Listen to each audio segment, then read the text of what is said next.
So this is our first official episode of Air and Care. Our last one was more of an intro, get to know us kind of thing. But Yeah, if here you we are. ever want to know more about us, we can always cover it in a question.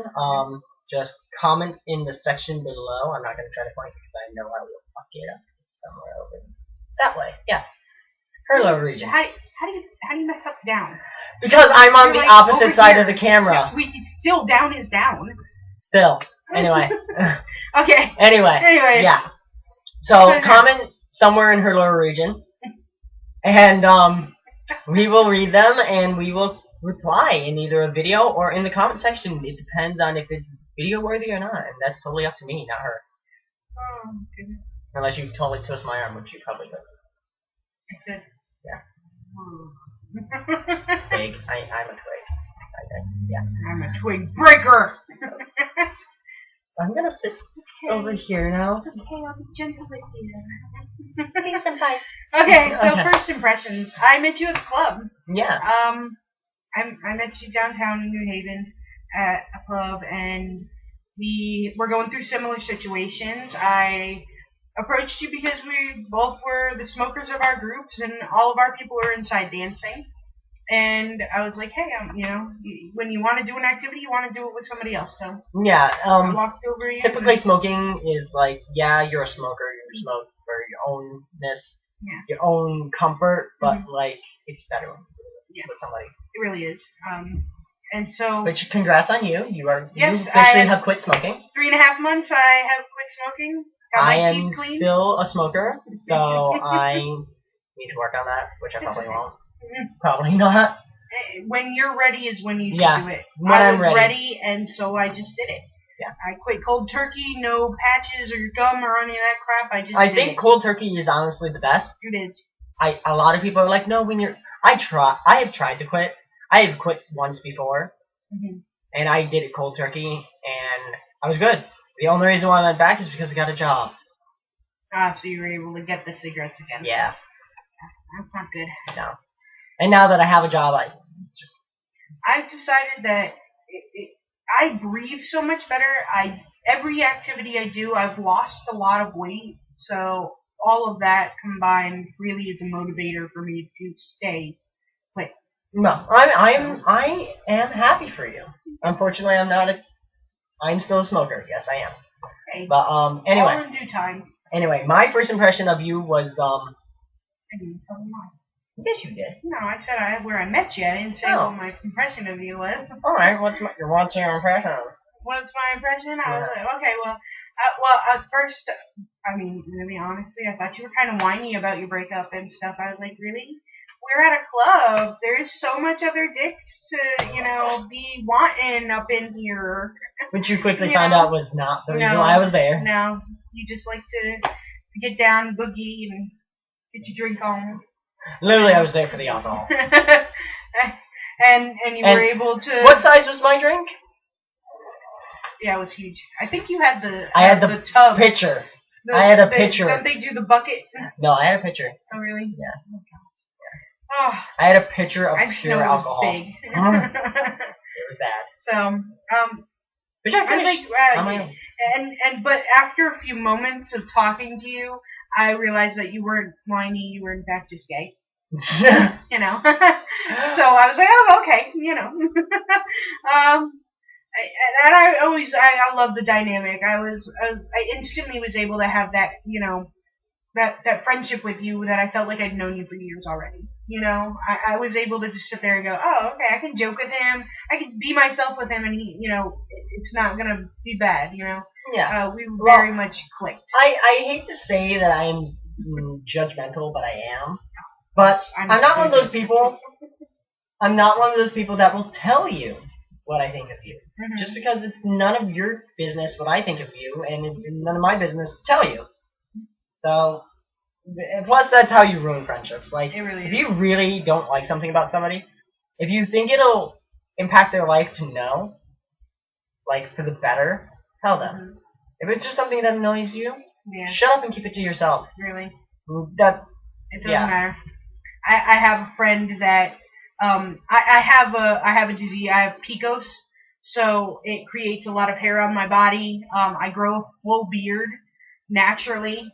I'm not taking tea or anything like that. It's just the picos. And I'll be sitting there, and she will go off on the fact that I'm hairy. And she'll just sit there, well, you're hairy, this and the other. And I'm like, why are you telling me this? We're supposed to be friends. You're not supposed to be telling me what you don't like about me. You're supposed to be interacting with me on the things you do like. Right. And that really dampened our friendship. I have a friend. She has a few mental problems. She's not a full functioning person. That's the best way I could put it. Mm-hmm. Like, she's a person, but she's not fully functioning. She's not what you would consider normal. Right. What society would consider right. normal. She, if you talk to her, you notice something's off, but it's not really big. Mm-hmm. And it's really just the way her brain works. It works differently than everyone else's. But she's your friend, so that right. She is my friend, and it really doesn't bug me. But I know a lot of people who don't like her because of it. That's fine. And she's no different. She's actually a lot like me. It's just she composes herself very differently. Mm-hmm. You know how you see yourself first person? Yeah. She sees herself third person. Interesting. So she has like an extra 2 steps to processing everything. Wow. In her head. That's so an interesting way to she processes things slower. Mm-hmm. And she's not dumb. She's actually quite smart. It's just she doesn't come off normal. And what is normal? But yeah. I know. I think for each and every single person, every person normal is different. Definition of normal. Right. Normal is an abstract idea. It's not a concrete thing. Yeah. So. But yeah. So. My first impression of you was you were just bubbly and like sickening bubbly. Yeah. I am a cynical person. I am. I come off very friendly and nice. Yeah. I am not. Down to my core, I'm mean and evil. I'm mean and evil in the nicest way. A lot of people find me to be that overactive personality. Yeah, you're just like over the top, bubbly. I don't know how to stop. You're very fun to be around, and I knew that right away. Mm-hmm. And I'm very shy typically. I bring out the shy people. I really do. I'm very typically to myself, unless I'm comfortable. And if I'm comfortable, I am like talking up a storm. I am just everywhere. Yeah. Well, I think that's obvious. Yeah. Because I'm also very comfortable in front of the camera, which we actually had to work on that a little bit for her hair. She was a little shy. I am. I get shy. When I'm just around a person, I'm fine. In front of a camera, I'm just. But seriously, you guys don't judge us. At least not to our faces. Oh, go ahead, judge. I don't care. Yeah. Like I said, we may read the comments. May. Oh, I'll read the comments. I will read She them. will. I probably won't. I'm interested. I'll probably get a text at like 2 in the morning. Oh my god, this person said this. And I'll be like, I'm sleeping. Anyway. Yeah, you'll be sleeping until I say, this really hot guy said you were cute. And then you'll be like, oh, did he? Let me go on my computer. Okay, my ass gets out of bed at any time. Oh, goodness. Anyway. So, yeah. Alright, so I guess we're going to move on to our second question, which is fears. What is a fear? Fear is something that completely takes away your cognitive ability. It stops you in your tracks. It cripples you in almost every sense. Right. I think that's a very good definition of what a fear is. And I don't think I could have said that any better. And in fact, I actually said that. Yes, you did. Yeah. I took it. Yeah. You said it. I said it. She just I added on my own things, but yes. I know we're not scripted, but we do kind of roughly go over ideas prior. We don't want you to just sit there going, why are they just staring at the camera? No, we actually have like a rough bullet points that we got to cover, so we'll do a quick back and forth to figure out what we're going to talk about. So that is how our episodes are literally going to run. It is mostly improv right off. As we record it, we are doing it. It's no this is us pre-recording, and we just kind of do it off the top of our heads, and we just kind of follow bullet points. which our second question is fears, which I think you actually had the more interesting fears. Well, actually no, mine are more interesting, but yours are more funny. I can't help it. So let's hear your first fear. All right, I'll go through. I'll go over. Let's see. My first fear, my biggest fear, is bugs. I'm terrified of them. I don't care if they're this big. I don't care if they're this big. I will yell, "Oh my God! There's a bug the size of a house." You literally turn into a 9-year-old girl. It is. I will on my tippy toes and I'll run in place and I'll just be, "Oh my God! It's a bug!" You know. I very much don't like bugs. I don't care. There's silverfish running through the house. Oh my God! All the legs. There's a zillion legs on these things, and they're the size of houses, and they're running around inside of my house. They're going to destroy things. I know this. And if they touch me, I'm trying not to laugh out loud. Sorry, I am trying. For real, I am trying not to laugh. That is not acting. I am trying not to laugh. Like even gnats, they're annoying. And gnats, the only bug that I really don't consider them bugs. I more consider them in the bird family. I put quotations around that because I'm not an idiot. I know that they're not birds. But butterflies, caterpillars. What makes you feel comfortable about those? Actually, is a good question. Butterflies. When I was very young, my aunt brought me to a field during the migration of the monarch butterfly, and she opened up all the windows in the car and the sunroof and everything. She laid on her horn, and I kid you not, there had to be millions upon millions of monarch butterflies. They filled the cars. You felt their wings batting on your shoulders, and the feeling of them, just their power in their wings, and it was just beautiful. It really was like a scene out of a movie to me. And so I've always loved butterflies, and that's why I don't really consider them to be bugs. And caterpillars, because they're like, they're cute and squishy. That, and they're just like, hey, I'm here.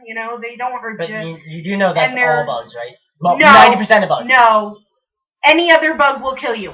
Okay. Any other bug will kill you. Okay. And they are evil. They're just evil. The reason why I'm really laughing is I love bugs. I love creepy crawly things, and my favorite insect is butterflies because they are not as cute and pretty as they appear. They are carnivorous and they eat other bugs, and they actually drink the blood of other animals. Butterflies are carnivorous. Butterflies are vampires. They will, not all butterflies, but majority of exotic butterflies actually do not just eat pollen. They eat anything that they can. They're scavengers. And a little known fact that a lot of people don't realize is moths are butterflies. Moths are actually just a butterfly. They are the nocturnal version. Category. They are just nocturnal butterflies. Because anything a moth does, a butterfly does. Yes. And vice versa. Some moths can be very beautiful. Yes. I love the ones with the people don't. Antennas. Yes. There's actually I saw a post the other day called it starts with a U. I want to say it's Ukrainian. It's the Ukrainian poodle moth. It is the foofiest moth ever. It literally looks like it's got a poodle coat. Really? It is the cutest thing, and it's pink and he's yellow. He's flying around, and he's like, "Hey, I'm a moth." He is the fabulous moth. He is the most fabulous moth ever. That's great. I love it. No, it's Venezuelan. That's it. Venezuelan poodle moth. Yes, Venezuelan poodle moth. The poodle moth. I know. Sorry. Yeah. It's adorable. I'll have to show you after the episode. Yes. We'll try and put a picture of the poodle moth in our comments section. Yes. All right. Or if I'm skilled enough, I'll put a picture of the poodle moth in between our heads. Right here. Yeah. Oh. There. All right. So. All right. My biggest fear, or what I would say my biggest fear, is the feeling of being lost. Being lost how?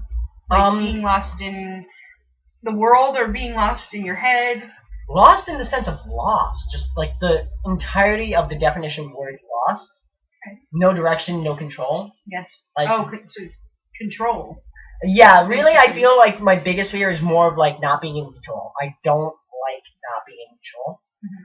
Like there are times that it's fun, like skydiving and jumping and like all that. That is fun. But you have no sense but it's of really the being fear able to... and the thrill of it that makes it fun. Yes. Since it is one of my biggest fears, it's like I like bungee jumping because it's kind of like facing my fear and getting over it, but at the same time, I'm still scared to death. I just enjoy it. Yeah. So I guess like being out of control is actually my biggest fear. All right. You said you had another like. Yeah, I have two more substantial fears. Okay, this next one I laughed a lot. No, I'm not going over that one yet. Not yet? No, I'll go over that last. Alright, okay. That'll be the second to last one we cover. Okay, so my second fear really is the dark. I'm afraid of the dark. I'm in my upper 20s. I would ask. I'm still afraid of the dark. Why? But I'm almost afraid to. Okay, I'll tell you why anyways. Oh God. I really I live on Elm Street.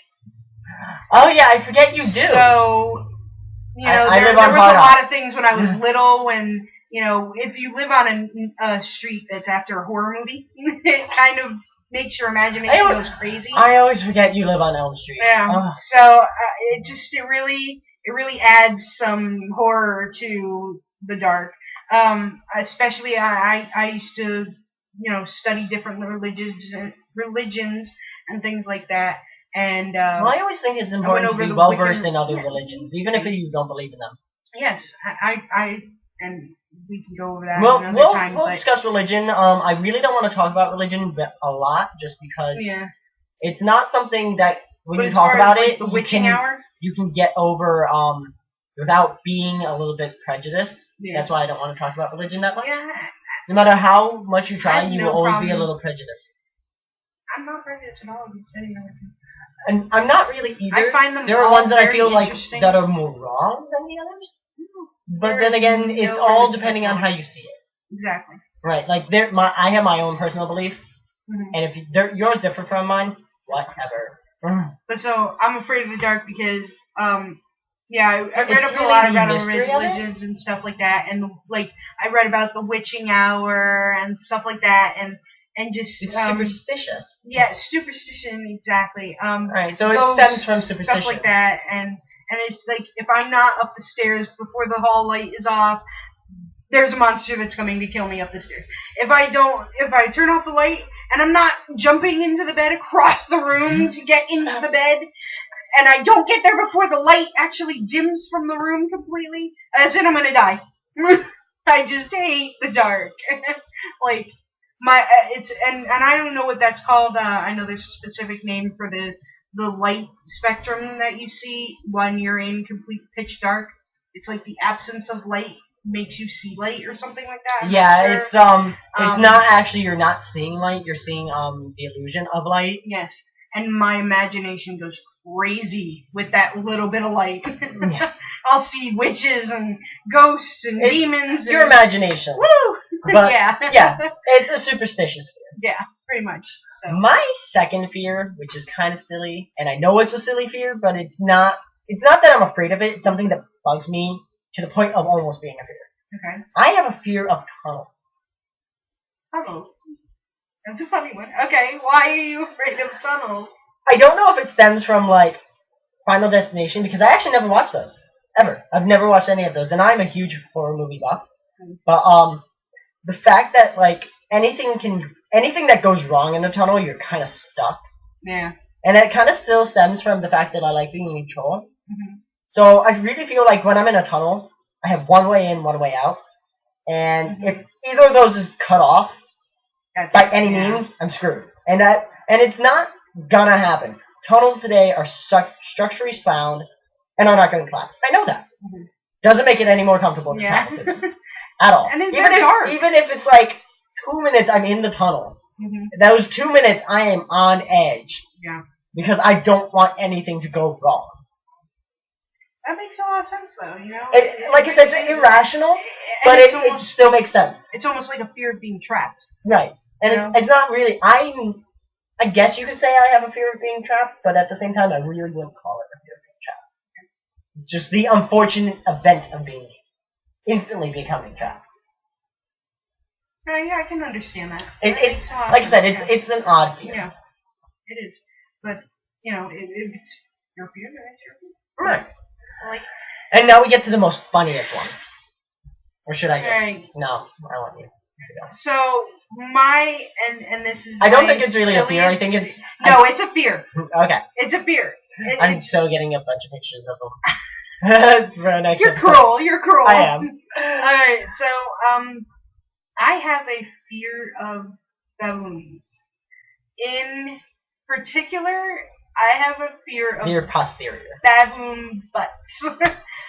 I think they're the creepiest things on animals out there. Like, I was really, really young when I went to the zoo for the first time, and there was baboon, and he was sitting there, and I thought he was the cutest thing ever. And then he turned around, and I screamed. I was terrified. What the hell is on this? Ass stared into your soul. It did. His little eye, that one eye, just stared right at me, and I was terrified. I mean, I thought it was a rash or a disease or something going on there, and I wasn't sure. I didn't read up on it until I could actually read. This was before I was, in school. I'm trying not to. It's funny, I know it is. Funny. And I can laugh about it. As long as I don't see one, I'm cool. I can laugh about it with the best of them. Don't you dare. But just something about a baboon's ass. I don't know why. It just incites that reaction in me. I'm like, and it's that actual fear response. Yeah. And it's retarded. And I'm sorry, I don't mean to use that word. I really don't want to use that word. I'm really sorry. We mean the word in the sense that it's silly, not because. I really. Yeah, whenever we use a word that you might use offensively, we do not mean it that way. We mean it in the least offensive way we can. I mean it in. There are just sometimes we use words to mean things that we really just at the minute can't think of the word to use. I have mentally challenged people that are in my family, your family, and I have friends, mentally challenged family members. And which I do apologize for using that word. What I meant to say is baboon asses. They scare me in a very odd way, and I don't completely understand why they scare me. I find it completely ridiculous that it does scare me. So that's more what I meant. It's ridiculous that I have that fear. I think it's time we covered my last fear. And this is not an uncommon fear. It is not even truly a fear. It is just, it creeps the fuck out of me. I don't like dolls. Dolls are creepy. They are. They really are. Like those marble eyes and like the porcelain. Ugh. Yeah, they're very human-like. And I think it's really the fact that they resemble things that are supposed to be moving and full of life, and they're just stone cold, staring into your soul. Kind of like having a dead, dead body in your room. Body. Yeah, it just bugs me. A small dead body in your room. It's just like dolls, but it's still looking at you with its eyes. Right, dolls are just plain out creepy. They are just creepy. I don't know. I agree with that. Anyone that can feel comfortable with dolls staring at them. No. I think dolls just creep people out in general. I think so too. Yeah, that they do creep me out as well. Like even little girls, you notice they never have their dolls out all the time. They just like put them away after a certain time of done playing with them. They put them they don't really sit out. And there's some people though that they have their dolls like on a shelf or something like that. I'm like, that's just weird. I couldn't. That's just weird. I couldn't. Alright, I think we covered plenty in this episode, so we're going to sign off. This is Aaron Kerr signing off, and we will see you soon. Goodbye.